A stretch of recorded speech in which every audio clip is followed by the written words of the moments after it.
Ված չի լինի, եթե մենք մեկ-մեկ հիշեցնենք կես միլիոն հայերի, ովքեր ապրել են Ադրբեջանում։ Ուր կորան այդ մարդիկ, որտեղ են այդ։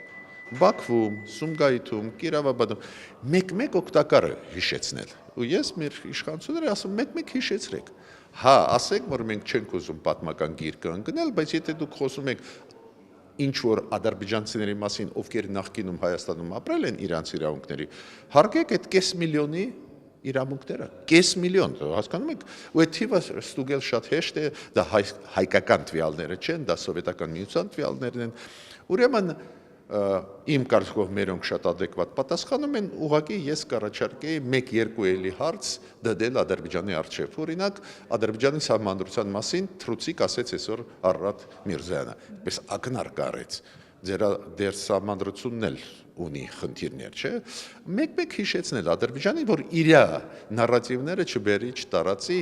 դա կարող է խանգարել խաղաղության process-ի։ Ես կասեի այդպես, հետընթաց շատ քիչ հավանական է, բայց ձգձգել կարող է այդ process-ը։ Ձգձգել process-ը կարող է։